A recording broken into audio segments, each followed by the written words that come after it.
여러분 안녕하세요.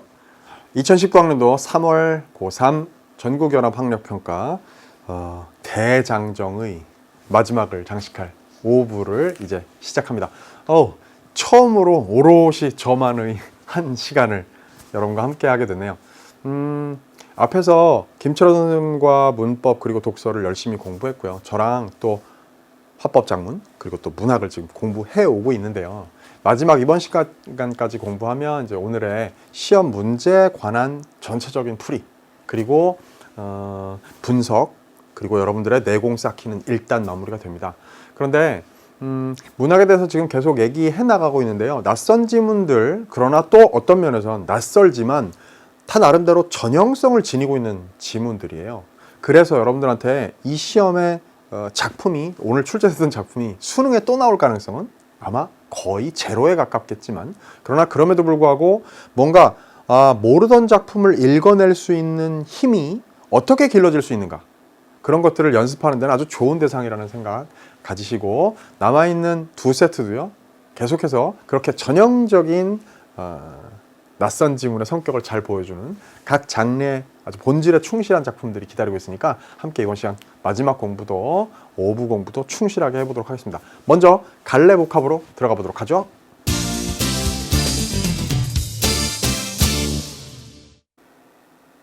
세 개의 갈래가 복합되어 있었습니다. 그래서 첫 번째로는 여기 지금 이홍유의 산민육가라는 연시조가 출제가 됐고요. 매우 낯선 작품인데요. 전혀 낯설지가 않아요. 낯설지만 낯설지 않은 작품. 그리고 두 번째로는 너무나 유명한 유산가라는 잡가가 나왔고요. 그 다음에 다에 가서 현대 수필 산정무한 정비석의 작품이 출제가 됐습니다. 이렇게 갈래가 섞여 있을 때 그 갈래들 서로 다른 갈래들을 꿰뚫는 뭔가 공통점이랄까 유사성이랄까 혹은 유의미한 차이점이랄까 뭔가 이런 게 있으니까 서로 엮이지 않았겠습니까? 자, 갈래를 꿰뚫는 그 눈 우리 한번 가져보기로 하고요. 가부터 먼저 얘기합시다. 여러분 고전 시가에 특별히 취약한 사람은요 제발 개기일식 문학에서 제가 고전 시가의 주요 유형만 정리해 놓은 게 있습니다. 그거 제대로 자기가 개념 다져놓고 고전 시가 보는 눈이 좀 잘 없다 싶은 사람은요 그거 꼭 안 들은 사람은 들어보기를 제가 강력히 추천합니다. 권합니다. 자, 바로 그 고전 시가의 주요 유형이라는 게 극도로 최대한 단순화해서 무리지어 3개, 4개, 한 서너 개 크게 이제 그때 4개였는데요. 4개의 서랍만 만들어 놓으라. 그 서랍 안에 주제별로 정서별로 비슷한 것들을 묶어 놓을 수 있는 주제별 4개의 서랍만 만들어 놓으면 훨씬 더 용이해진다. 근데 여러분 그걸로 만약에 숙련해온 사람들은요.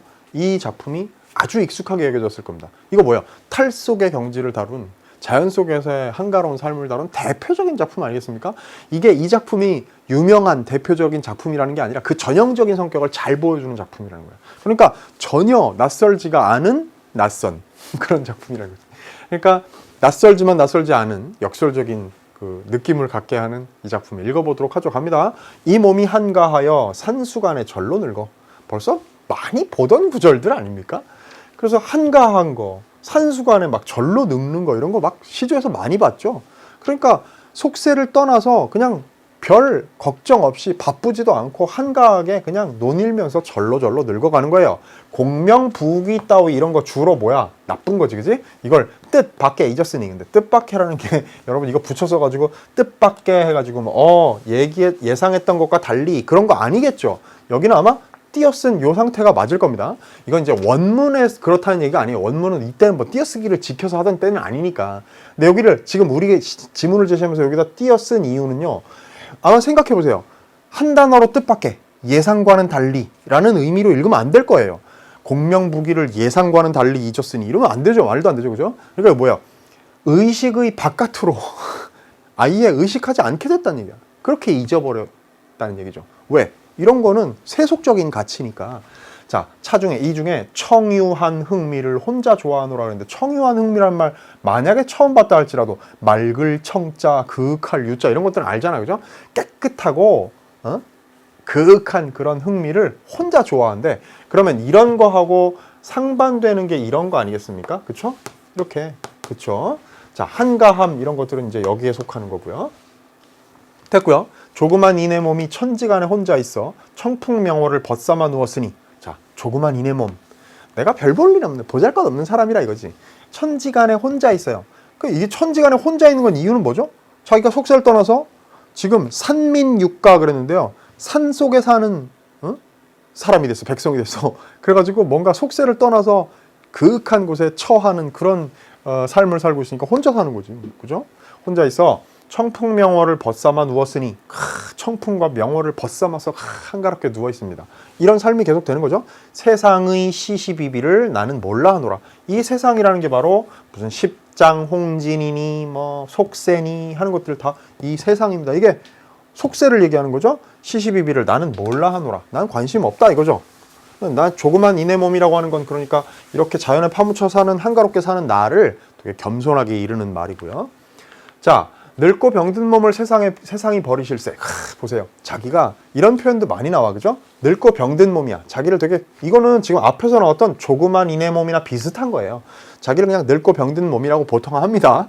그죠? 그런 몸을 세상이 버렸다 그랬어. 근데 이건 막 세상으로부터 버림받아서 슬퍼 이런 감정 여기 안 드러납니다. 그냥 속세를 떠났다는 걸 이런 식으로 표현 많이 해요. 그래서 늙고 병든 몸, 그래가지고 세상에 쓸모가 없으니 그냥 세상이 나를 버렸다. 이렇게 그냥 짐짓 그렇게 얘기하고. 그렇지만 나는 서러움이 전혀 없어. 왠지 아세요? 조그만 초당을 시내 위에다가 세워놓고서 그 다음에 눈앞에 보이는 송주가 내 벗인가 하노라. 뭐 소나무, 대나무 이런 그 아름다운 지조 있는 또 그런 자연물 이런 거나 조그만 초당이나 찍고 나는 욕심 없이 자연 속에 파묻혀서 풍류를 즐기면서 사는 거예요. 걔네들이나 내 벗이지 뭐 세상이 버린 거 나 별로 서럽지도 않아요. 자, 살림에 들어온 지 오래니 세상사를 모르노라. 이 세상사 아까 얘기했죠? 그게 다 속세의 일이에요. 자, 십장홍진 이게 다 뭐야? 십장홍진이 아까 앞에서 나왔던 그 세상, 그죠? 그 세상을 얘기하는 거야. 속세를. 홍진이라는 건 붉은 먼지인데요. 붉은 먼지가 막 엄청 일어나는 곳. 그게 뭐야? 수레가 막 다니고 사람들 막 왕래가 잦고 그런 속세를 얘기하는 겁니다. 홍진, 십장홍진 이런 말들은 알아둬야 돼. 속세를 가리키는 말이에요. 얼마나 가렸는고. 이게 뭐예요? 세상사를 나는 몰라. 살림에 들어온 지 오래됐으니까. 그래서 나는 산민이 되어 있는 걸 여섯 수의 노래로 지금 이 노래를 하고 있는 거 아닙니까? 근데 십장홍진이 얼마나 가렸는고 저 속세가 얼마나 가려서 지금 안 보이는가. 난 여기가 얼마나 그로부터 멀리 떨어진 곳인가에 관한 얘기입니다. 물 외에 이게 바깥 세상, 세상 바깥 얘기하는 겁니다. 세상 바깥, 바깥 세상이라는 말하고는 얘기가 좀 다르죠. 세상 바깥, 정확히는 물 외라는 건 세상의 바깥. 그러면 속세의 바깥이네, 그죠? 물 외에 뛰어든 몸, 내가 세상 바깥으로 뛰어든 몸이지 뭐, 그죠? 속세를 떠난 몸이란 얘기예요. 그러니까 몸이 보은이 어려워라 그랬습니다. 은혜를 갚는 것이 어렵구나. 이럴 때 보은이라는 건 뭐겠습니까? 이건 주로 임금에 대한 은혜. 그래서 뭐 보통 이렇게 내가 한가롭게 노는 것도 역군은 이셨다 이런 거 있죠. 또한 그것 또한 임금의 은혜다 뭐 이런 얘기를 많이 하거든. 그럼 내가 이제 임금의 은혜로 이렇게 한가롭게 잘 살고 있으니까 그럼 난 임금한테 은혜를 갚아야 돼. 근데 갚을 길은 없노라 뭐 이런 것도 많이 나와요. 그죠? 왜? 자기는 그냥 산속에 처해 사는데 임금한테 어떻게 내가 은혜를 갚겠어요? 임금을 그냥 사모하고 연모하고 그냥 잘 되시기를 바라는 걸 뿐. 별로 할 수 있는 것도 없죠. 그죠? 됐습니다. 자, 이 작품에 나오는 단어들도 되게 익숙한 단어 많지만 여기에 기본적인 정서나 시적 상황이라는 거 다 여러분 아주 익숙한 것들일 겁니다. 나로 갑니다. 여러분 개기일식 들은 사람들은 알 텐데요. 그때 이 고전시가 주요 유형 공부하면서 이 유산가를 되게 중요하게 공부했었고 딱 그 대목이 출제가 됐어요. 그래서 개기일식 문학으로 공부한 사람들은 우와 이건 그냥 패스하고 바로 문제로 갈 수도 있었을 그런 중요한 작품이기 때문에 시험에 그래 나오니까 그렇게 강의에서 다루는 겁니다. 제가 그죠? 자 갑니다. 화란춘성하고 만화방창이라 했는데요. 이 노래는요 뒤에도 설명 나옵니다만 그 평민계층의 전문 가객들이 조선 후기에 주로 이제 뭐 19세기 막 중반 이후 막 이럴 때 많이 불렀던 그 시정의 노래야. 유행가라고 쉽게 단순하게 얘기하면 대중가요예요. 쉽게 얘기하면 막 사람들한테 모여서 전문 가객이 막 사람들 모아놓고 부르는 거야. 흥겨워서 그거 한 자락 해보라고 유산가 해보라고 이런 노래거든요. 그러니까 여기에는요 가하고 약간 다른 자연물이 등장해도 감정이 정서가 좀 달라요. 대상에 대한 태도가. 가는요 임금의 은혜 때문에 내가 탁 처하는 곳이야. 여기 지금 임금에 대한 직접적인 얘기는 가에서 나오진 않았습니다만 나중에 은혜, 뭐 보은 이런 얘기가 아마 그거하고 관련이 있을 거라는 짐작 가능한 정도고. 근데 어쨌든 대개의 그런 강호 가도를 노래하는 가와 같은 사대부들의 시가는 그게 이제 40번 문제에 있는데 그것들은 자연히 풍류의 대상이고 그 안에서 내가 어떻게 보면 도를 실천하면서 살 수 있는 욕심을 버린 탈속의 공간이고 막 이래요. 근데 여기에 이 시정의 노래, 유행가, 대중가요, 유행하는 노래 속에서의 이 자연은 최고의 쾌락의 대상인 거야. 생각해보세요. 옛날에 무슨 놀이공원이 있었겠어요. 그쵸? 그러니까 번님네들한테 이렇게 가는 거야. 산천경계를 구경을 가자고. 이게 구경의 대상, 놀이의 대상, 유흥의 공간이죠. 이렇게 아름답게 그려져 있는 이 자연의 모습이 전부 다 쾌락의 공간, 그죠? 유흥의 공간인 겁니다. 너무나 즐거움을 주는 곳, 그렇게 그려져 있는 거죠. 알죠? 자, 화란충성하고, 자, 뭐 봄성에 막 꽃들이 만발하고 만화방창, 만물이 다 화창하게 피어난다. 자, 때 좋다 번님네야 산천경계를, 경치를 구경을 가자꾸나 이런 얘기죠. 우리 함께 같이 놀이를 가자. 봄놀이를 가자.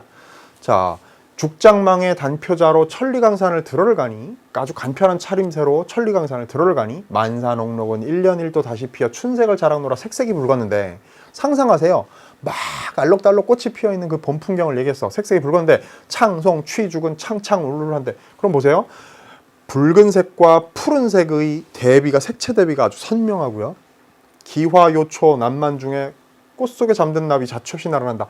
막 아름답고 막 그런 그 꽃과 풀에 막 나비들이 막 날아다니고 그런 걸 얘기한 겁니다. 이거는 보세요. 가에서 그리고 있는 자연은 이거에 비하면 묘사가 자세하지 않죠. 그냥 아름다운 곳이야.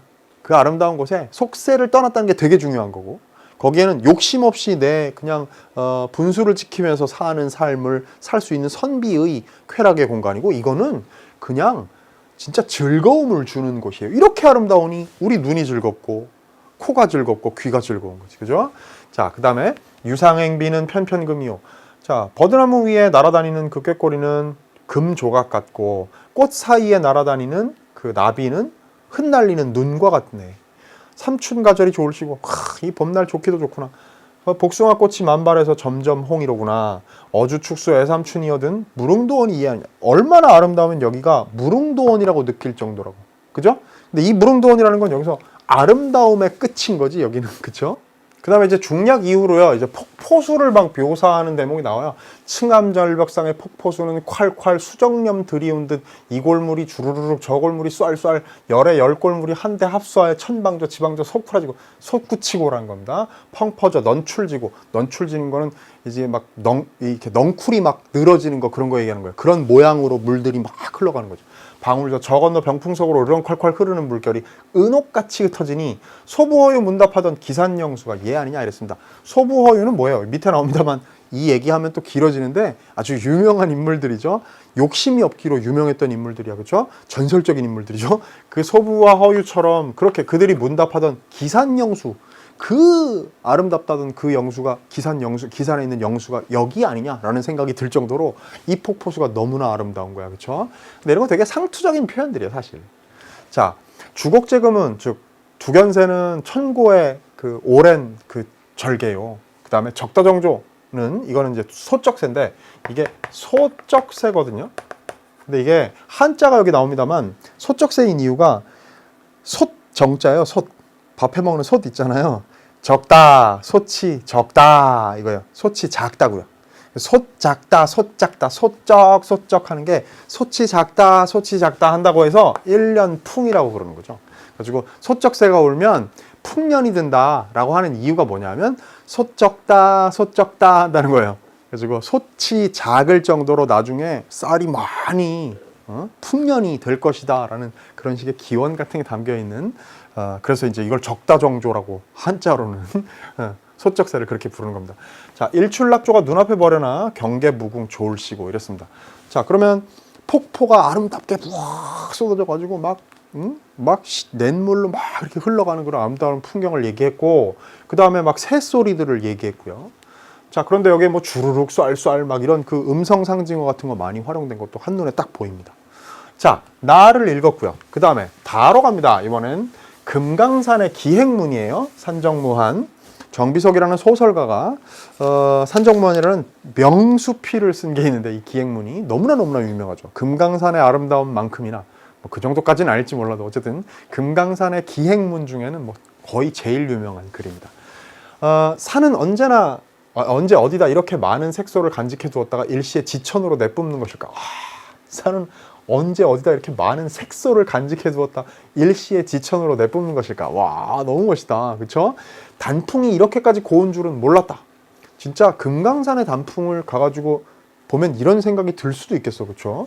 문영은 이제 일행이겠지? 문영은 몇 번이고 한복하면서 흡사히 동양화의 화폭 속을 거니는 감흥을 그대로 맛본다는 것이다. 정말 우리도 한떨기 단풍에 지나지 않아 보인다. 그러니까 이제 완전히 그야말로 물아일체가 되는 거죠. 그죠?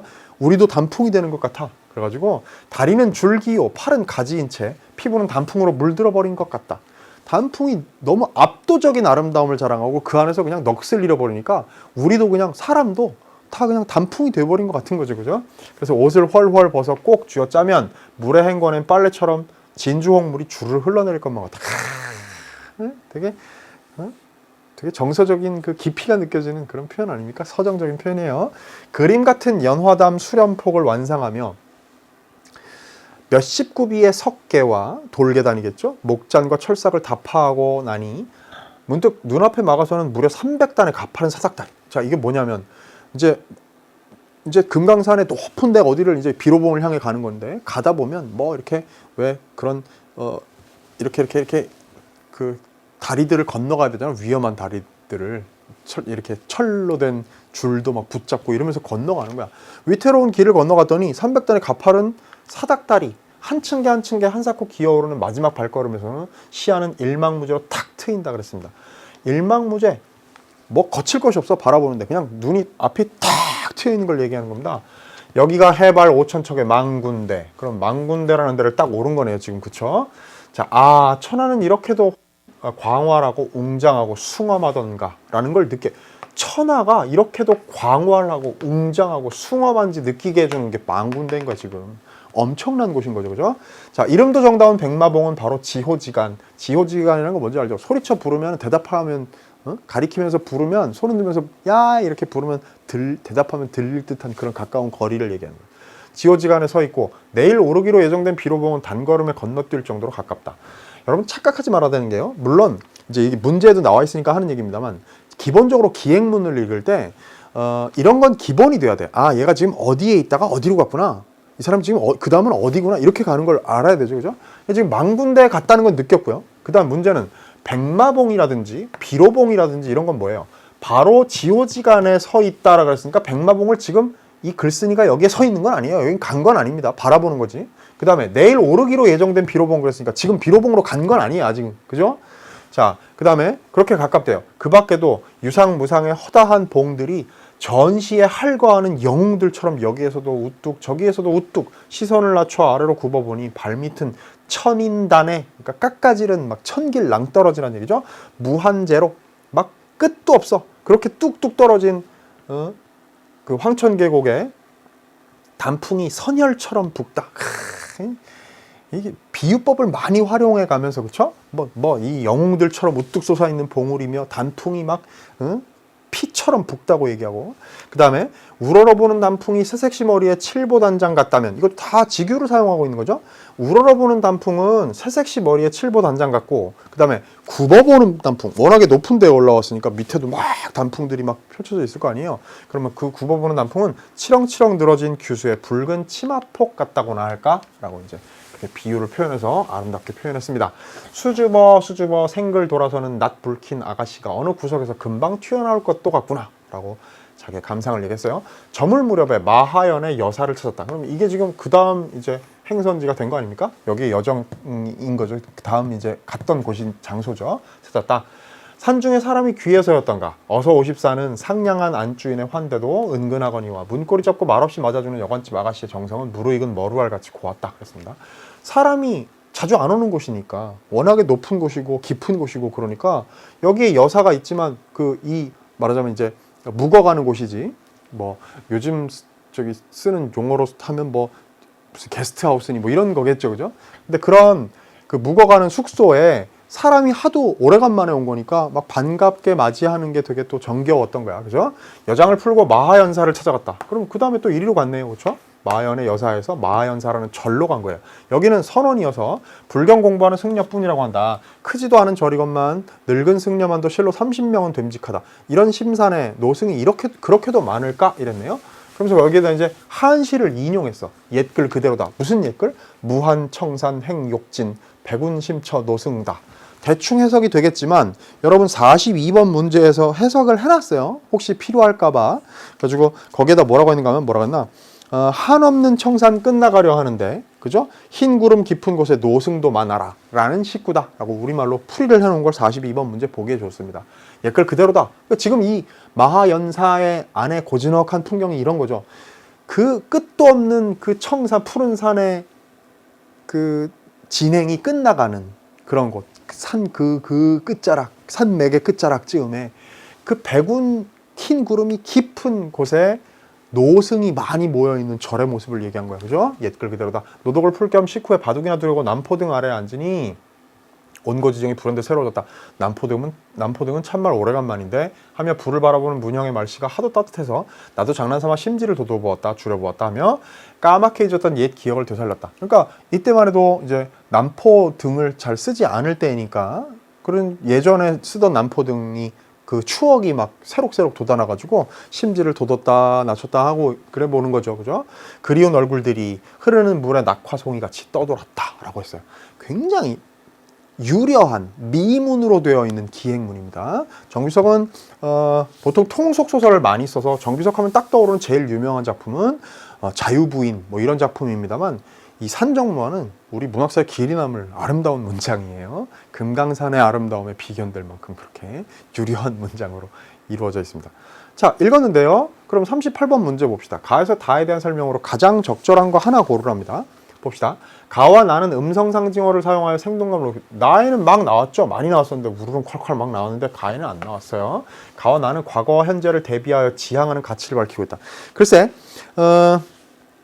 가에는 속세에 아마도 살다가 이리로 와서 산속으로 들어온 지 오래됐다 이랬으니까 그럼 뭐 그렇게 얘기할 수 있겠네. 아주 뚜렷하진 않지만. 근데 나에는 과거 현재를 대비하여서 지향하는 가치 이런 거 밝힌 거 없죠. 이건 그냥 놀자 이 아름다운 봄 풍경 우리 신나게 놀자 그거에 불과하다니까요. 자, 가와 다는 움직임을 나타내는 어휘를 반복하여 대상의 역동적 측면을 강조하고 있다 그랬는데 글쎄 가가 역동적 측면을 강조했다는 거 말 자체가 틀렸어요. 그렇죠? 다른 거 깊이 고민할 필요도 없습니다. 자, 나와 다는 비유적 표현을 통해 대상에 대한 긍정적 인식을 드러냈다. 긍정적 인식이죠. 나도 이 아름다운 봄 풍경 산천 경계에 대해서 다도 금강산 내의 아름다움에 대해서 그죠? 그러니까 긍정적인 인식인데 그게 되게 많은 비유적 표현들이 등장했던 거 우리 봤죠? 수도 없이 나왔어요. 그죠? 답 4번이네. 아주 쉽게. 자, 5번 나와 다는 어조의 변화를 통해 말투가 뭔가 변화한 게 있었나요? 예를 들어 나도 다도요. 전부 다 막 예찬 일색이지. 어조에 무슨 변화가 있겠어요. 그렇죠? 그 다음에 무슨 글쓴이의 심리 변화도 말도 안 되는 얘기고요. 계속해서 즐거움을 표현하고 있고 막 감탄하고 있고 그런데 따라서 답을 4번으로 고르는 건 그다지 어렵지 않았을 겁니다. 시간만 충분했다면 난도가 그렇게 높은 문제는 아니에요. 39번 갑니다. 기억에서 미음을 이해한 내용으로 적절하지 않은 것은 그랬습니다. 기억은 뭐냐면요. 봅시다. 십장홍진이 얼마나 가렸는고 속세와 거리를 둔 처지임을 나타내고 있어. 그죠? 십장행진이 여기가 먼 곳이라서 십장홍진이 먼 곳이야. 그죠? 그러니까 거리를 둔 처지. 속세를 떠난 곳임. 탈속의 공간임을 드러낸 거죠. 니은 때 좋다 먼님네야 산천 경계를 구경을 가세. 아름다운 경치를 보러 갈 것을 권유하는 거야. 우리 같이 놀러 가자. 됐네요. 디귿 갑니다. 만산홍록들은 1년 1도 다시 피어 춘색을 자랑노라 색색이 붉었는데 꽃이 활짝 피어난 봄의 계절감을 부각했어. 맞죠? 색채 이미지도 뛰어나고요. 그 다음 리을 갑니다. 다리는 줄기요 팔은 가지인 채 피부는 단풍으로 물들어 버린 것 같다. 주위의 단풍과 무라 일체가 된 심정을 제시하고 있다. 맞죠? 아까 제가 얘기했던 그대로입니다. 그죠? 그 다음 미음 갑니다. 산중에 사람이 귀해서였던가? 마연 여사를 찾아갔는데 거기에 사람이 귀해서였던가? 마연 여사의 퇴락한 모습을 드러낸 게 아니라 오랜만에 사람이 갔기 때문에 더욱더 반가워하는 것에 대한 언급을 한 거니까 5번 답. 됐죠? 자, 그거 이해가 됐을 테고요. 자, 40번 문제로 갑니다. 보기를 참고하여 가와 나를 감상한 내용으로 적절하지 않은 것은 그렇습니다. 이번엔 가와 나를 함께 감상하는 문제예요. 아까 얘기했습니다만 자연이라는 공간을 바라보는 고전 시가 중에서도 약간의 상이한 지점들이 있으니까 그런 거에 포커스를 맞춘. 그래서 이게 고전 시가 주요 유형, 제가 그 강의 들으라고 했던 이유가 뭐냐면 개길식에서 얘기할 때 자연에 대한 예찬이 담겨 있으면서도 그것이 살짝 서로 초점이, 포커스가 약간 다른 지점이 있다는 걸 얘기했던 거예요. 그게 이런 문제로 이어지는 겁니다. 자, 가의 작자와 같은 사대부들은 관직에 오르지 못했거나 관직에서 물러났을 경우 주로 자연에 귀의하여 자연물과 조화를 이루는 생활을 하였다. 그들은 자연 속에서 심리적 위안을 받으며 자신들이 직접 체험한 바를 시가를 통해 표현하였다. 됐죠? 이게 사대부들의 강호한정가 같은 노래의 특징에 대한 일부 진술이에요. 그죠? 하지만 나와 같이 평민계층의 전문 가객들이 부른 잡가에 나타난 자연은 주로 아름다운 풍광의 재현을 통해서 청중들이 대리 체험을 하도록 하는 것과 관련이 있었다. 그래서 잡가의 자연은 감각적 흥을 극대화한 이상적인 유흥의 공간이다 라는 게 아까 제가 나 지문을 설명하기 직전에 시작하면서 했던 말 그겁니다. 그렇죠? 자, 됐어요. 그러면 가의 공명부기는 화자가 관직에 나아가 이룰 수 있는 세속적 가치와 관련이 있다고 볼 수 있다. 그거 뜻 밖에 잊었노라 했으니까 세속적인 가치 그거 잊어버렸다. 속세 나가면 그걸 추구하겠지만 띵동. 2번 조그만 이내 몸은 자연 속에서 심리적 위안이 필요한 속세에서의 화자의 모습을 일컫는 것. 아니요. 속세에서의 화자의 모습이 아니었죠. 어떻게 돼 있어? 다시 한번 볼까? 제2수에서 조그만 이내 몸이 천지간에 혼자 있어. 그때 천지간에 혼자 있다는 건 속세가 아니라 은거하고 있는 이곳 얘기하는 거죠. 속세를 떠난 곳. 그쵸? 그러니까 이렇게 얘기하면 틀렸다. 답 2번 나왔네요. 그죠? 3번 갑니다. 내 벗인가 하노라는 화자가 자연물과 조화를 이루는 친밀감을 드러낸 것으로 볼 수 있다. 거기 무슨 송죽이었나요? 그죠? 조화를 이루는 친밀감? 그러니까 친구라고 얘기하는 거. 맞죠? 자, 나의 무릉도원이 이해 아니냐는 화자가 자연을 이상향의 이미지와 연결시켜 이상적인 유흥의 공간으로 제시한 것이다. 이상향인 무릉도원. 무릉도원이 동양의 문학적 전통화에서는 이상향 아닙니까? 서양은 유토피아고 동양은 무릉도원이죠. 근데 그럴 때 그 이미지와 연결시켜서 여기가 이상적인 유흥의 공간, 신나는 곳이라는 것으로 표현한 것이다. 됐죠? 아름다움의 극한. 아까 제가 얘기했었습니다. 자, 5번. 나의 경계무궁 좋을 시고는 화자가 아름다운 풍광을 통해 감각적 흥을 느끼는 상황으로 볼 수 있겠군. 그러니까 얼마나 이게 좋을 시고 얼시고 좋을 시고 하는 얘기잖아요. 따라서 5번처럼 얘기하는 것도 맞겠다 하는 겁니다. 답은 쉽게 2번으로 우리가 찾아낼 수가 있었네요. 41번입니다. 정비석의 산정무안에 대한 설명으로 가장 적절한 걸 고르랍니다. 마하연 여사에서 과거를 회상하며 여정을 계속하려는 이유를 제시. 여기에서 과거를 회상하는 부분은 남포등 아래에서 어쩌고저쩌고 하는 부분이 있긴 있는데 여정을 계속하려는 이유 제시한 건 없으니까요. 틀렸고 백마봉에서 비로봉으로 이동하는 과정. 아니요. 아까 얘기했죠. 얘네들은 그냥 어디였어? 망군대에서 바라본 대상들이었죠. 제가 아까 읽을 때 여정에 해당되는 거 팩트 체크는 잘 해야 된다. 기행문은 기본이다. 그건 그렇게 얘기했었습니다. 그 다음에 기상 상황이 좋지 않았음에도 불구하고 연화담과 수련폭을 둘러보았음을 밝히고 있대.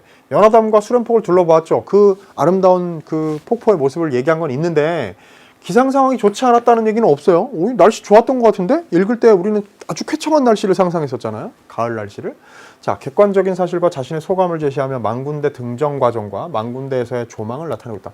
그러면 가는 여정에 예를 들면 어떤 다리를 건너고 뭘 어떻게 계단을 오르고 하는 것들은 객관적인 사실에 해당되고, 그 다음에 소감은 너무 많이 나왔고, 그죠? 아름다움에 대한 예찬은. 그래서 그것에 망군대 등정 과정과 망군대에서 조망을 나타내고 있어요. 그래가지고 그게 활과하고 있는 군웅처럼 그게 우뚝 솟아 보인다는 딱 맞는 얘기 나왔네. 그쵸?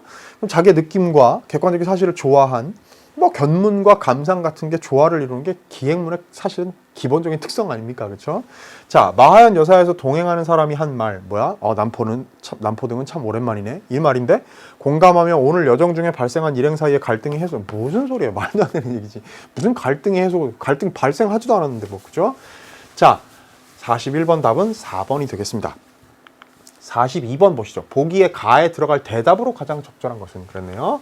봅시다. 선생님이 A는 당나라 승려 영일이 지은 한시의 일부로 한없는 청산 끝나가려 하는데 흰 구름 깊은 곳에 노승도 많아라라는 의미입니다. 만약 글쓴이가 처음에 황혼 무렵 마하연사 주변에서 바라본 단풍의 애상적 아름다움을 부각하기 위해 저녁볕 아래 술에 멈추고 단풍잎 바라보니 설이 물든 가을빛 봄꽃보다 더 붉네 라는 구절을 인용하려 했다가 퇴고 과정에서 생각을 바꾸어 A를 인용했다면, 아까 얘기했던 그 영일의 승려 영일의 그 우리 지문에서 읽었던 그 부분을 인용했다면 그 이유는 무엇일까요? 라고 한번 추론해 보라는 거예요. 그랬더니 단풍에 대한 묘사를 지속함으로써 발생할 수 있는 전개상의 단조로움을 피한대. 그리고 뭐 하려는 의도로 볼 수 있습니다. 그랬어요.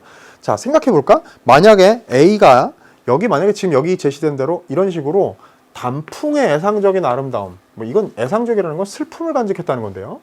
슬프다는 건데, 이런 식으로 어쨌든 단풍의 아름다움을 얘기하는 걸로 또 여기에다가 만약에 제시를 했다면 그 위에가 뭐야? 저 위가 마하연저사 찾았다, 뭐 마하연사 찾았다, 그 위에 단풍에 대한 아름다움을 실컷 얘기했죠. 근데 또 단풍 얘기를 계속한다면 전개상의 단조로움이 있을 수 있잖아요. 그래서 여기에 이 구절이 아니라 퇴고 과정에서 지금 얘기했던, 좀 전에 봤던 이거 있죠? 뭐죠? 어디서 한없는 청산 끝나가려 하는데 흰 구름 깊은 곳에 노승도 많아라 가 되면 단풍 얘기는 싹 사라졌네. 그러면서 뭐예요? 마하연사의 고즈넉한 분위기와 그곳에 대한 인상을 드러내려는 의도로 볼 수 있어요. 딱 맞잖아요. 그쵸? 마하연사가 고즈넉한 분위기를 띠고 있음을 드러내는데 딱 적합한 거지 뭐. 그죠? 2번, 3번, 4번, 5번은요 자신의 삶을 반성하는 게 이걸 통해서 무슨 반성이 드러나나? 그 다음에 3번 어때?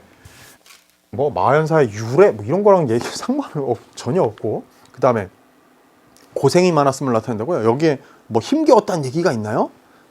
여기서 만약에 그냥 가는데 고난스러웠으나 이랬으면 그건 더 큰 감탄을 위해서 그냥 제시하는 것일 뿐이지 자기가 고생 자처한 거 아닙니까? 그러니까 4번도 틀렸다. 그죠? 그럼 5번이 뭐냐? 마하연사의 옛날과 달리 종교적 교리를 익히기 위해 애쓰는 승려가 없음을 비판. 이게요? 이건 사실 너무 억지스럽다. 그렇죠? 그냥 네 개는 어떻게 만들었는데 하나가 너무 만들 게 없었나 봐요. 이런 거는 우리한테 보너스로 주어주는 그런 선지라고 볼 수 있습니다. 여러분, 이 세트 끝났는데요. 잘 보세요. 갈래복합 하면 우리가 보통 긴장을 많이 합니다. 상대적으로 좀 어려우리라 생각하고요. 그런데 특히 고전시가 겁먹는 사람 많죠. 자, 제가 다시 한번 당부할게요. 고전시가에서 자연을 어떻게 대하느냐가 사대부의 강호가도, 그리고 주로 평민계층에서의 유흥의 공간으로서의 자연, 이것들의 전형적인 특징을 잘 보여주는 두 작품을 이 세트에다 제시한 것이 여러분한테 이후에 다른 10세트, 20세트, 30세트를 공부하는데 아주 좋은 참고 자료가 되는 그런 지문 구성이라고 봐야 됩니다. 그래서 가나를 중심으로 고전시가 대비하는 거 열심히 하시고요. 그 다음에 다는 유려한 문장의 맛에 푹 빠져보는, 잠깐 한번 더 읽어보는 복습 정도 해보면 좋겠네요.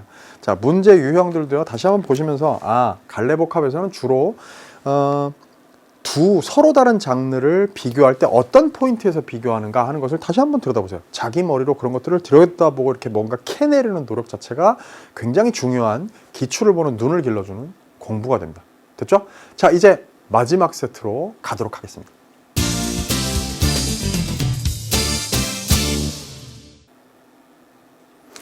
기다리고 기다리던 현대시입니다.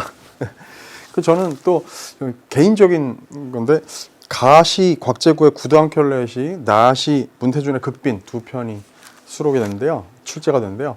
개인적으로 두 분 다 시인 모두 개인적으로 저는 인연이 있는 분들이라서 더 반가운 세트였습니다. 곽재구 시인 저 아주 옛날에 대학교 때 작가 탐방해가지고 가서 만나서 밤새도록 담양에 있는 소세원에서 문학에 관한 얘기를 하면서 또 따라주시는 술잔도 이렇게 받아서 마시고 했던 기억나고, 군대 가기 전에 일부러 곽재구 시인 만나러 광주로 내려가서 둘이서 같이 점심 먹기도 했던 그런 인연이 있었던 시인이에요. 자, 문태준 시인은 대학을 같이 다녔는데 별로 친한 형은 아니었습니다만 어쨌든 그런 같은 과 선배 형이었고요. 자, 그 두 시인 모두 굉장히 그 한국 현대 시사, 오늘날 시사에서 중요한 족적을 얻거나 남기고 있는 그런 빼어난 시인들인데, 두 편의 아름다운 시를 우리가 함께 엮어가지고 공부를 하게 됩니다. 가시, 곽재구의 구두한켤레시는요, 2012학년도 수능에도 출제된 적이 있는 작품이에요. 자, 뭐랄까, 읽고 느끼게 되겠습니다만, 왠지 이런 단어가 떠올라요. 돌아온 탕아, 뭐 이런 거죠. 그죠?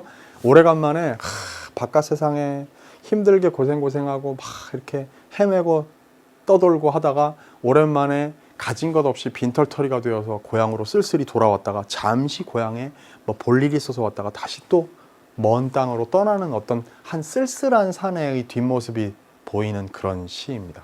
일단 가부터 한번 읽어보고 그 다음에 또 나에 대한 감상으로 또 이따가 이어가기로 하죠.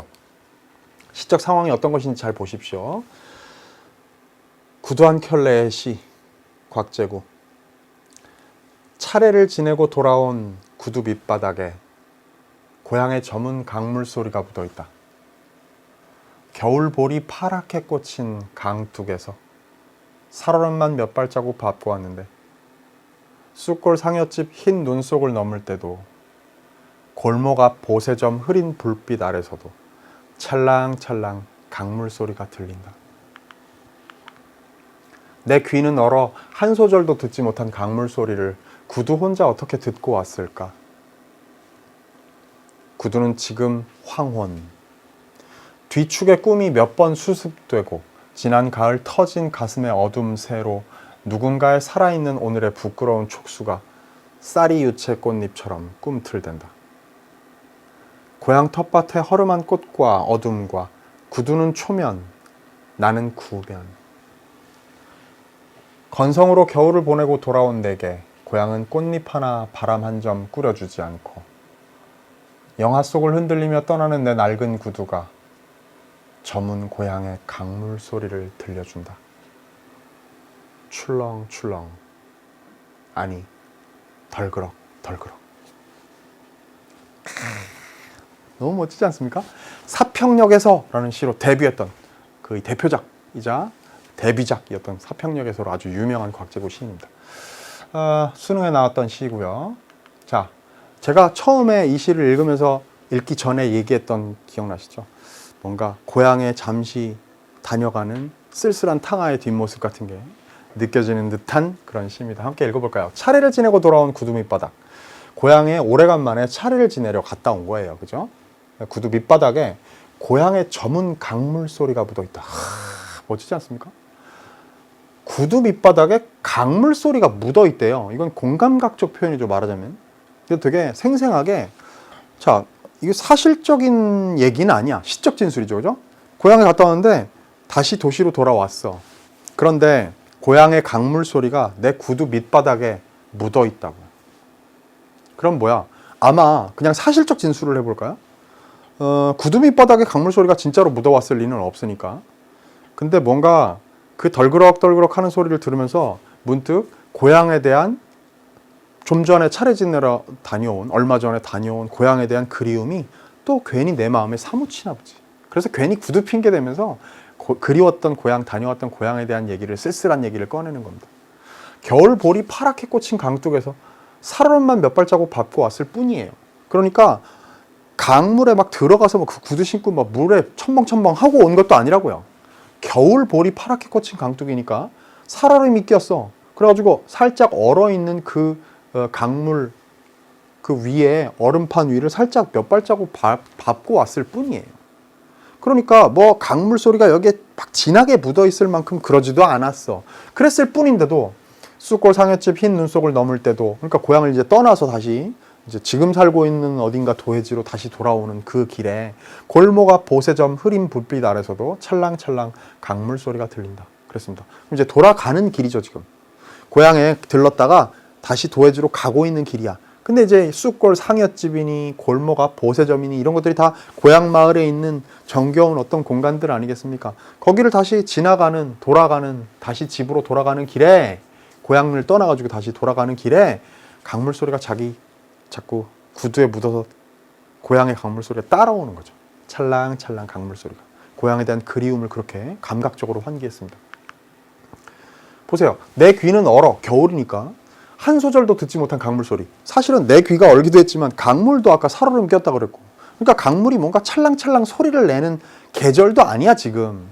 그런데 한 소절도 듣지 못한 강물 소리를 구두 혼자 어떻게 듣고 왔을까라고 이제 신기해하는 겁니다. 기특해하는 거죠. 근데 보세요. 그 구두가 뭐냐면 구두는 지금 황혼이야. 저물어 가는 구두예요. 왜? 낡은 구두란 뜻이지. 그래서 뒤축의 꿈이 몇 번 수습되고 뒤축을 몇 번 갈았던 그런 전력이 있는 낡은 구두란 얘기를 이렇게 멋지게 표현하는 겁니다. 이게 시예요. 그렇죠? 뒤축의 꿈이 몇 번 수습되고 지난 가을 터진 가슴의 어둠 새로 누군가의 살아있는 오늘의 부끄러운 촉수가 쌀이 유채 꽃잎처럼 꿈틀댄다. 여러분 이 구절 되게 어려운데요. 가만히 생각해 보세요. 상상해 봅시다. 이 시에 확 몰입해가지고 상상해 보세요. 구두는 낡았어. 뒤축을 몇 번 갈기도 한 겁니다. 지난 가을에 가슴이 터졌다는 건 구두에 가슴이 터졌으면 어디 구두 옆구리 같은 데 가죽 같은 게 막 찢어졌나 보지. 툭 터졌어. 실밥도 터지고 그만큼 낡은 구두네. 그 가슴의 어둠 사이로 누군가의 살아있는 오늘의 부끄러운 촉수가 꿈틀던데. 그럼 그건 사실은 뭐죠? 그냥 사실적인 차원에서 얘기해봐. 그러면 낡은 구두가 찢어진 틈으로 내 발가락이 꿈틀대는 거죠. 그냥 꼼지락꼼지락 거리는 거죠. 그게 보일 만큼 그냥 구두가 그렇게 낡았다는 얘기인데 그걸 이렇게 표현했어요. 그럼 선생님 구두 터진 얘기를 왜 이렇게 깊게 오랫동안 진지하게 멋진 표현으로 써가면서 합니까? 우리는 이쯤에서 이런 생각을 해봐야 돼요. 시를 감상하는 묘미인데 여기서의 이 낡은 구두 뒤축에 꿈을 몇 번 수습해야 했고 터진 가슴의 사이로 부끄러운 촉수가 꿈틀대고 있는 그 구두는 그냥 구두만이 아니라는 느낌을 갖게 하죠. 그 구두를 신고 있는 주인, 구두가 환기하는 것은 구두에 상응하는 모습의 조응하는 화자 자신의 처지 같은 것들을 상징하는 것 같아요. 그리운 고향을 떠나서 오랫동안 도해를 떠돌았고요. 그 안에서 아마도 이렇게 낡은 구두를 신고 있는 거 보니까 뭐 사회적으로 떵떵거리고 뭐 돈 많이 벌고 높은 자리에 오르고 이런 사람 아닌가 보죠. 힘들게 고생스럽게 세월을 지낸, 그러면서 어느 정도 나이도 들어서 꿈도 몇 번 힘들게 그 꿈의 좌절도 맛보아야 했고 가슴이 터진 것 같은, 그리고 또 부끄러운 어떤 삶을 살아온 면도 있는, 회한도 가슴속에 담겨있는 그런 자기의 모습을 떠오르게 하는 진술이란 말이에요. 이런 게 시라고요. 그죠? 멋지지 않습니까? 고향 텃밭의 허름한 꽃과 어둠과 구두는 초면이지 뭐 나는 구면이야. 구두는 지금 비록 낡은 구두이긴 했지만 이 구두는 고향에 신고 온 건 처음이니까 이 고향의 가난, 허름한 텃꽃과 어둠과 이런 그 시골 우리 내 고향의 모습과 이 구두는 초면이야. 근데 나는 구면이죠. 나에겐 익숙한 어린 시절에 자란 나의 고향 공간이니까. 건성으로 겨울을 보내고 돌아온 내게, 이런 표현도 보세요. 건성으로 겨울을 보내고 고향으로 돌아왔어. 그랬던 나에게 고향은 꽃잎 하나 바람 한 점 꾸려주지 않고, 라는 얘기는 뭐예요? 보통 우리가 이렇잖아요. 고향에 가면 시골에 전통적인 그 사고를, 전형적인 사고를 해보십시오. 고향에 오랜만에 가면 막 바리바리 어머니가 막 농사 지은 거 뭐 이렇게 막 뭐 담근 거 이런 거 막 꾸려주시죠. 그죠? 그런 걸 들고 이제 다시 대도시로 돌아오기 마련이야, 보통. 그런데 건성으로 겨울을 보내고 돌아온 탕아 같은 나에게 고향은 꽃잎 하나 바람 한 점 나한테 들고 가라고 꾸려주지 않았어요. 아직 겨울이니까 꽃잎이나 이때 바람은 막 겨울바람, 살을 애는 바람 아니겠죠. 봄바람 같은 느낌이 드는데 그런 거 하나 주지 않았다고. 그렇게 표현한 거예요. 계절적인 배경과 연관이 있는 건데 그런 표현이지. 쓸쓸하게 고향에 왔다 쓸쓸하게 돌아가는 모습을 환기합니다. 영화 속을 흔들리며 떠나는 내 낡은 구두가 저문 고향의 강물 소리를 들려준다 라고 했어요. 이건 뭐 앞에서 얘기했던 걸 다시 재진술을 하는 건데, 근데 보세요. 앞에서 여러분 기억나시나요? 저 앞에 삼행을 보십시오. 고향의 저문 강물 소리가 묻어있다 그랬어요. 아까는 고향의 저문 강물 소리였거든. 근데 이건 뭐야? 저문 고향의 강물 소리예요. 근데 그건 뭐 차이가 없을 수도 있습니다. 이것도 역시 황혼 무렵의 저녁의 강물 소리라고 볼 수도 있지만 뭔가 좀 더 깊이 의미를 갖고 일부러 의미를 부여해 가면서 이걸 막 이해한다면, 앞에가 그냥 고향의 저문 강물 소리라는 것은 그냥 저녁의 강물 소리라는 의미 정도로만 읽혔다면, 이건 왠지 저문 고향이라는 건 뭔가 오래되고 낡고, 그쵸? 퇴락하고 가난하고 이런 그 저문 고향의 강물 소리라는 느낌으로도 이해가 되는 거지. 멋지다, 그쵸? 아마 그렇게 섬세하게 일부러 저문이라는 말의 위치를 옮겨 놓았을 가능성도 있는, 그만큼 시를 잘 쓰는 시인입니다. 아까 앞에서 찰랑찰랑 했었는데 이젠 출렁출렁 했어요. 여러분 알겠지만 음성상징어에서 양성모음을 쓰느냐 음성모음을 쓰느냐 같은 것들이 느낌의 깊이, 크기 이런 게 달라지죠. 그죠? 강도 이런 거요. 찰랑찰랑이 좀 밝고 귀엽고 가벼운 느낌이라면 출렁출렁은 좀 더 크게 느껴지는, 깊이 느껴지는 그런 음성상징어란 말이죠. 출렁출렁. 강물의 소리죠. 아니, 덜그럭덜그럭. 이건 뭐야? 덜렁덜렁거리는 낡은 구두에서 나는 소리죠. 됐나요? 아, 멋진 시다. 자, 그 다음 나시로 갑니다. 이번엔 극빈이라는 시인데요. 생각해 보세요. 극빈이라는 건 뭡니까? 극도의 가난이에요. 극한 가난을 극빈이라고 하죠. 그럼 봅시다. 아, 왜 이 시를 읽는 묘미는 사실 위에서의 시에서 구두 한 켤레의 시라는 제목이 작품을 이해하는데 뭐 결정적인 역할을 해주는 건 아니었다면, 그냥 멋진 제목이었다면, 이 시에서는 제목이 왜 극빈이지? 라는 걸 생각하면서 읽는 게 묘미가 있는 그런 시거든요. 봅시다. 상황은 뭔지 보세요. 극빈, 문태준. 열무를 심어놓고 게을러 뿌리를 놓치고 줄기를 놓치고 가까스로 꽃을 얻었다. 공중에 흰 열무꽃이 파다하다. 채소밭에 꽃밭을 갖고 왔느냐? 사람들은 묻고 나는 망설이는데 그 문담 끝에 나비가 데려온 또 하나의 나비가 흰 열무꽃잎 같은 나비떼가 흰 열무꽃에 내려앉는 것이었다. 가녀린 발을 딛고 3초씩 5초씩 짧게 혹은 그네들에겐 보다 느슨한 시간 동안 날개를 접고 바람을 잠재우고 편편하게 앉아있는 것이었다. 설핏설핏 선잠이 드는 것만 같았다. 발 딛고 쉬라고 내줄 곳이, 선잠 들라고 내준 무릎이 살아오는 동안 나에겐 없었다. 내 열무밭은 꽃밭이지만 나는 비로소 나비에게 꽃마저 잃었다.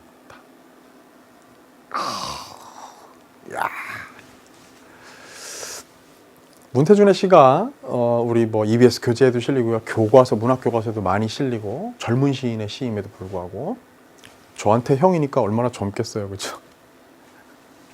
그래봤자, 그죠? 자, 그런데 그 교과서에 실리는 시는 아닙니다만 그 문태준의 정통 서정시가 가지고 있는 힘이 느껴지는 그런 시고, 유명한 문태준의 시 가재미라는 시집에 수록되어 있는 시입니다. 자, 왜 극빈인가를 생각하면서 읽어보자 그랬어요. 봅시다. 상황은 뭐예요? 열무를 심어놓고 이제 농사를 짓는 거죠. 근데 게을러서 뿌리를 놓치고 줄기를 놓치고 가까스로 꽃을 얻었대요. 이 말도 되게 멋진 표현인데요. 열무를 심었으면 사실은 여러분 열무 김치 같은 거 보십시오. 그거 어떻게 해야 돼요? 수확을 빨리 제때 해가지고 뿌리 또 줄기 이런 걸로 뭔가 식재료로 써야 되는 거잖아요. 농사를 그 식재료로 쓰일 농사를 지은 거면 그걸 빨리 제때 수확해가지고 갖다 내다 팔아야지. 근데 게을러서 뿌리를 놓치고 줄기를 놓쳤어. 점점 자라 무성하게 되더니 결국엔 가까스로 꽃을 얻었답니다. 그럼 사실은 아마 저는 열무 농사를 지어본 적은 없습니다만 꽃 필 때까지 내버려두면 안 되는 거겠지. 근데 게을러서 꽃이 피어버렸어. 근데 그걸 두고 뭐라고 얘기하는 거면 가까스로 꽃을 얻었다. 이렇게 얘기했어요. 근데 열무를 심어놓고 그렇게 그 농사가 이렇게 사실은 농사로 치자면 망친 거니까 농사가 망했다면 그래서 이 시가 극빈일 수도 있겠다. 직접적으로는. 그쵸? 그럴 수도 있겠다. 근데 이제 그거는 극빈이 왜 제목이 극빈일까를 생각하는 것 중에 제일 좀 덜 멋있는 이유에 대한 추론이고요. 그 다음 갑니다. 가까스로 꽃을 얻었다. 공중에 흰 열무꽃이 파다하다. 매우 많다는 걸 파다하다라고 그래요. 공중에 흰 열무꽃이 잔뜩 핀 거야, 열무밭에. 그죠? 그랬더니 사람들이 이웃의 이웃집 할아버지, 아주머니 막 놀리는 거지. 야, 채소밭에다 꽃밭 갖고 왔냐? 라고 얘기하는 거지. 그러니까 뭔가 비아냥이 섞인, 그러나 별로 막 비판이나 비난까지는 아닌 가벼운 농 같은 좀 푸근하고 훈훈한 그런 느낌이 드는 재미있는 얘기네요. 채소밭인데 왜 꽃밭을 갖고 왔어? 사람들이 이렇게 얘기했겠지. 갖고 오면요. 사람들은 묻고 나는 망설이는데, 사람들은 물어. 꽃밭 갖고 온 거야? 근데 뭐라고 대답할 말이 없잖아요. 망설이는데, 근데 보세요. 그 문답 끝에 나비 하나가, 또 나비가 데려온 또 하나의 나비가 그 흰 열무꽃 위에 하얀 나비떼가 막 와가지고 거기에 내려앉는 것이에요. 그걸 딱 봤어요. 망설이던 중에. 그 다음 봅시다. 그 모양이 어떤가 하면 가녀린 나비들이 가녀린 발이겠죠. 그 발을 딛고 3초씩 5초씩 짧게 혹은 그네들에겐 보다 느슨한 시간 동안 3초니 5초니 하는 건 인간의 기준이죠. 그쵸? 그래서 그건 짧게야. 근데 나비들의 입장에서는 그 시간이 훨씬 더 우리의 기준보다 느슨한 시간일 수 있겠죠. 그죠? 그런 시간 동안 날개를 접고 바람을 잠재우고 편편하게 앉아있는 것이었다. 편편하다는 말은요, 사실은 여기 지금 뭐 뒤에 해설해 보면 이제 편하게, 이렇게 편안하게 그런 식으로 해설이 되어 있는데 기본적으로 그런 뜻입니다. 근데 이 말은 다른 뜻도 있어요. 편편하다는 말은 날아가는 모양이 맵시 있게 막 이런 거 뭐 이렇게 날쌔고 재빠르게 뭐 이런 의미하고, 근데 여기서는 지금 나비가 열무꽃 위에 앉아 있는 모습이기 때문에 나는 모양이 뭐 날쌔고 어쩌고 이런 의미는 아니겠죠. 두 번째 뜻은, 편편하다는 뜻은 뭐냐면 풍채가 보기에 아름답고 좋다 이런 얘기예요. 예쁘게, 쉽게 얘기하면 아름답게 멋지게 이런 얘기죠. 그런 의미로 아마 언어 사용에는 달인의 경지에 이른 시인이기 때문에, 그리고 우리말에 대해서는 해박한 지식을 가지고 있는 시인이기 때문에 그 말 뜻을 일부러 알고 편안하다는 뜻에 국한해서 쓴 건 아닐 겁니다. 편편하게, 그 멋지게, 그렇죠? 그래서 풍채가 멋스럽고 좋다라는 의미를 띤 편편하게로 편편하게 앉아 있는 것이었다. 근데 그게 모양이 아주 뭐 나른한 면도 있겠죠. 설피설피 선잠이 드는 것만 같은. 여러분 나비가 꽃에 앉아 있는 모습 본 적 있을 거예요. 그때 그런 걸 어떻게 보면 쟤 저러고 졸고 있나? 라는 생각이 들기도 한단 말이죠. 이제 그런 맥락에서 요 아랫줄과 관련지어 생각하자면 이 말을 편안하게 라고 보는 게 맞겠어. 그쵸? 아마 그렇게 해석을 한 걸 텐데. 자, 어쨌든 그렇고요. 그 모습이 그랬다고. 아주 보기 좋게, 예쁘게, 그리고 또 편안하게, 또 좀 안락하게 이렇게 있는 거예요. 발 딛고 쉬라고 내줄 곳이, 선잠 들라고 내준 무릎이 살아오는 동안 나에겐 없었다. 이런 말 보십시오. 여기서 여기까지는 열무꽃에 앉아있는 나비 얘기를 하다가 갑자기 확 치고 들어와. 누구로? 나한테로. 발 딛고 쉬라고 내줄 곳이 살아오는 동안 나에겐 없었어. 저렇게 선잠 들라고 내준 무릎이 살아오는 동안 나에겐 없었어. 나는 누군가에게 저 열무꽃처럼 나비가 저렇게 앉아서 쉬라고, 선잠 들라고 그렇게 배려해 준 적이 없네. 날 좀 덜어서 나를 내어준 적이 없어. 돌아보니까 그렇다고. 그쵸? 그러니까 이건 보세요. 이런 생각을 하게 돼. 왜 극빈일까 생각할 때, 여기까지의 얘기는 뭐 그냥 상황에 대한 묘사니까. 근데 삶을 돌아보니 왜 남한테 이런 여유 있게 뭔가 배려를 베풀 이런 걸 못했을까? 너무 가난해서. 남한테 이렇게 무릎 내주고 쉬라고 내줄 곳이 없었을 수 있어. 그쵸? 근데 그 가난은 진짜 뭐 또 경제적인 가난만을 얘기하는 게 아닐 수도 있어요. 이 극빈은 마음의 여유가 없음을 얘기하는 그런 극빈일 수 있거든. 그쵸? 그래, 내가 극빈했네. 이런 게 없었네, 내가. 극빈이란 제목에 대한 두 번째 추론입니다. 그쵸? 의미부여. 마지막 뭐라 그래요? 내 열무밭은 꽃밭이지만, 꽃밭이 되어버렸죠. 그죠? 사람들이 비아냥거렸듯이, 놀렸듯이. 그런데 내 열무밭은 꽃밭이지만 나는 비로소 나비에게 꽃마저 잃었다 그랬습니다. 왜? 나비들이 그 꽃을 다 차지했으니까. 나한테는 이제 나는 꽃도 잃어버린 거네. 근데 여기서 그래서 서러워? 나비들이 내 꽃을 다 빼앗아갔어? 막 그런 감정 아니죠, 그죠? 되게 그냥 되게 여유 있게 이 상황을 받아들이고 있고 거기에서 아주 섬세한 의미를 포착해가지고 자기 삶을 돌아보고요. 자, 극빈의 의미에 대해서 또 하나 생각해 볼 수 있어요. 자, 내가 꽃밭을 갖고 왔는데 본의 아니게 그 꽃을 나비들한테 다 빼앗겼어. 그리고 꽃마저 나는 잃어버렸어. 그럼 보세요. 뿌리도 잃었고 줄기도 잃었고 이제 꽃도 잃었네. 나비들한테. 그럼 난 극빈하지 뭐. 그쵸?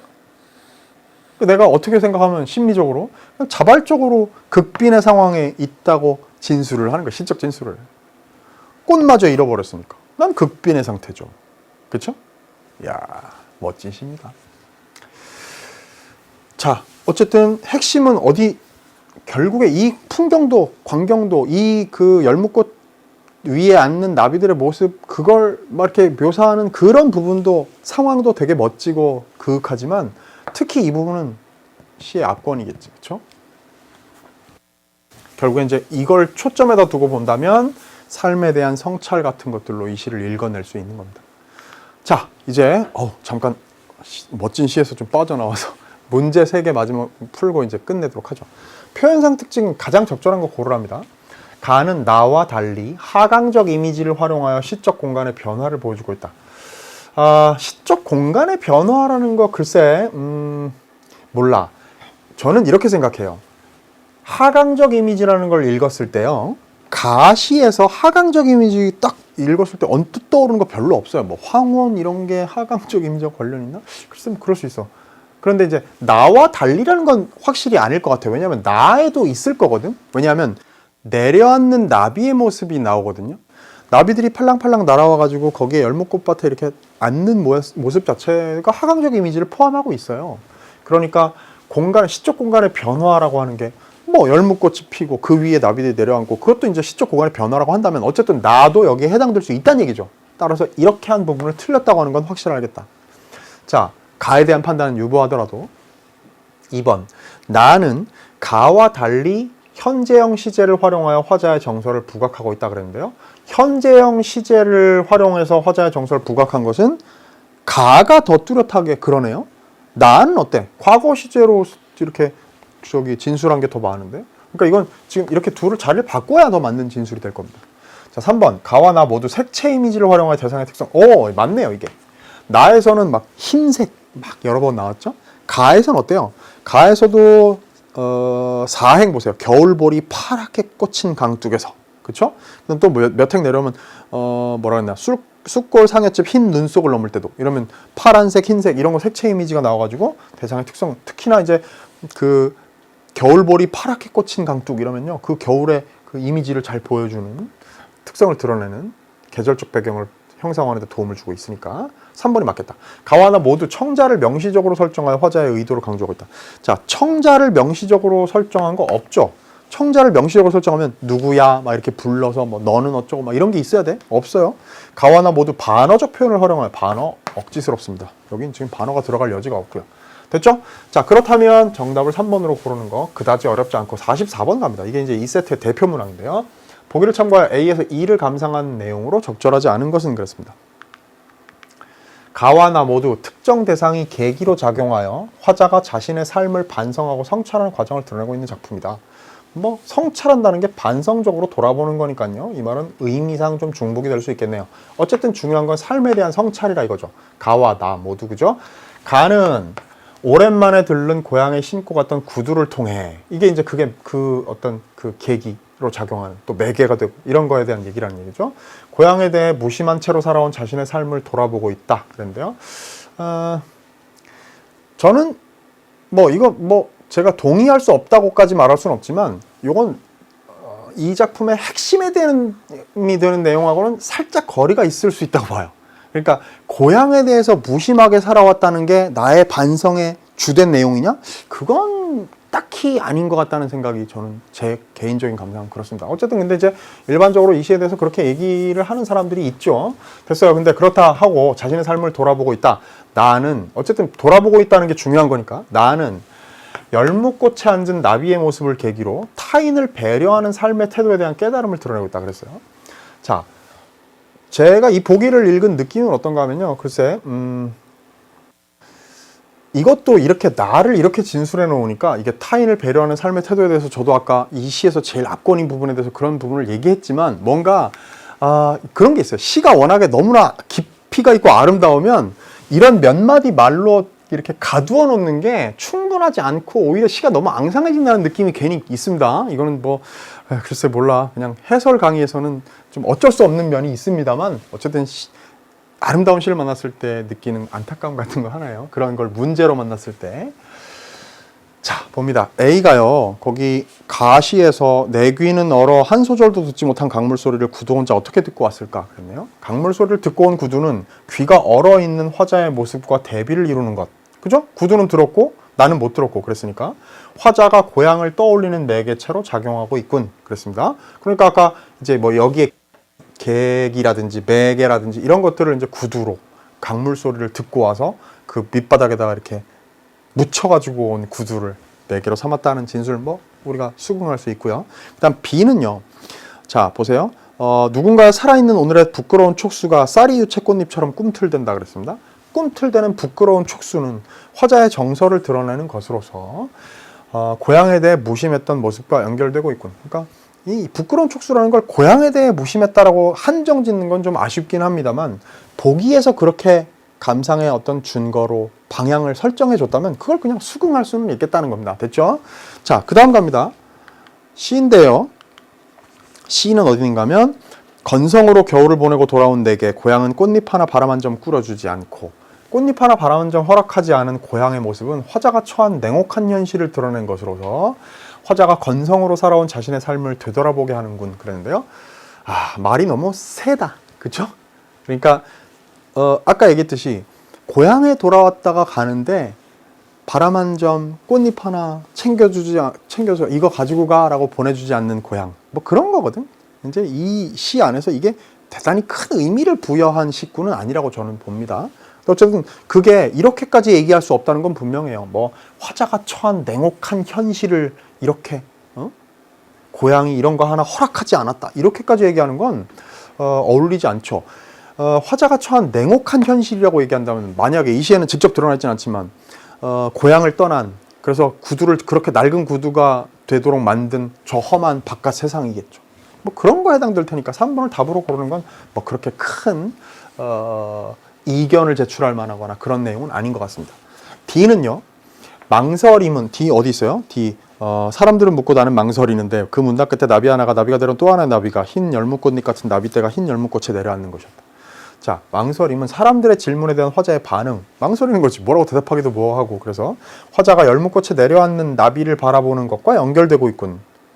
뭐 뒤에 이어지는 게 그러니까 망설이다가 그걸 내려다보는 거 바라보게 되는 거니까 연결되고 있다는 게 맞는 얘기고 그리고 또 그 망설이다가 이거 좀 멋쩍은데 어떻게 하다 보니까 그렇게 됐어. 근데 솔직히 내 속마음에는 꽃을 얻게 됐다는 게 기쁘기도 하고 그러니까 농사꾼들 보기에는 비웃음거리지만 시인의 눈으로 볼 때는 이게 예쁜 것도 같고 뭐 이런데 뭐라고 말은 못하겠고 그런데 그게 나비가 내려앉음으로 해서 새로운 어떤 의미를 부여하게 되니까 그런 거 해석하는 건 의미가 있을 것 같습니다.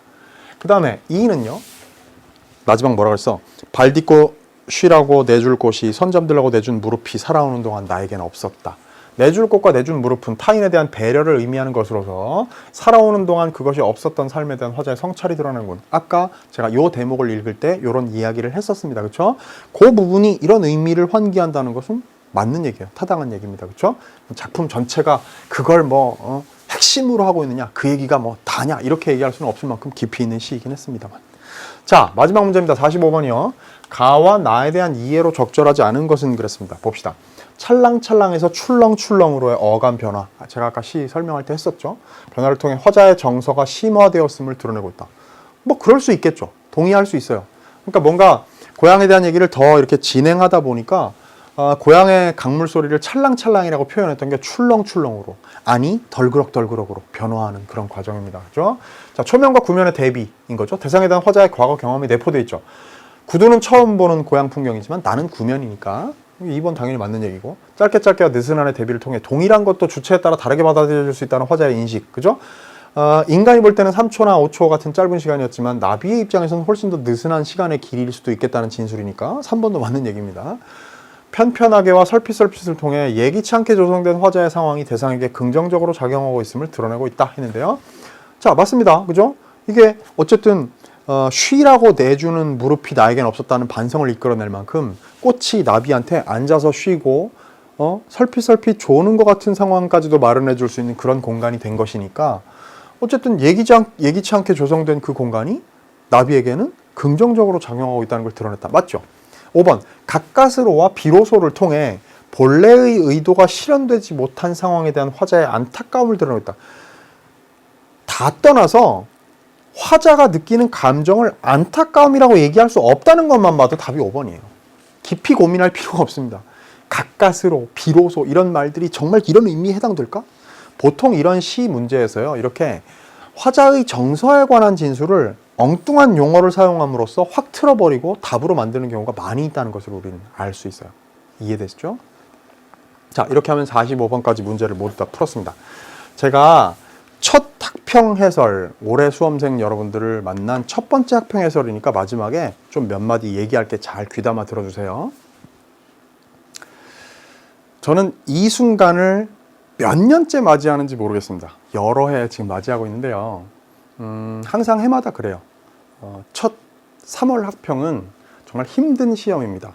더구나 오늘 봤던 이 시험 얼마나 어려웠습니까? 문학은 뭐 작품이 낯설었기 때문에 힘들었고요. 독서는 뭐 세 세트 모두 만만한 세트가 하나도 없었죠. 너무 힘들었을 거예요. 그런데 또 문법대로 어려웠을 테고요. 그리고 또 사실 제가 일부에서 막 전략 위주로 바쁘게 얘기했습니다만 화작도요. 시간 굉장히 많이 걸리는 좀 복잡한 세트들이 많이 있었습니다. 그래서 여러분 정말 어느 하나 쉴 곳 없는 그런 곳이었기 때문에 시간 안에 이 시험을 다 치러내는 것 자체가 힘들었을 거예요.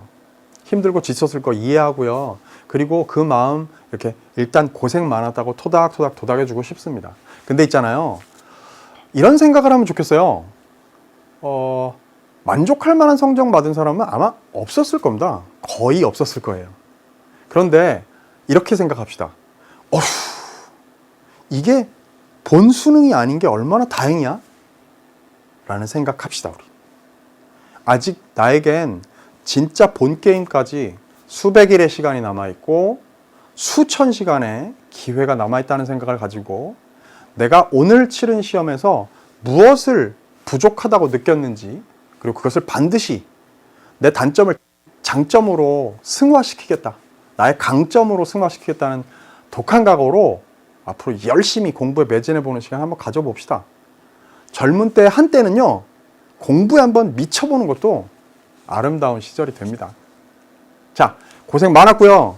앞으로 저는 또 해설 강의를 비롯해서 다른 많은 강의들을 통해서 여러분과 손 꼭 붙잡고 수능 시험장 가는 그 순간까지 함께 하겠습니다. 다른 강의에서 만나죠. 고생 많았어요. 안녕.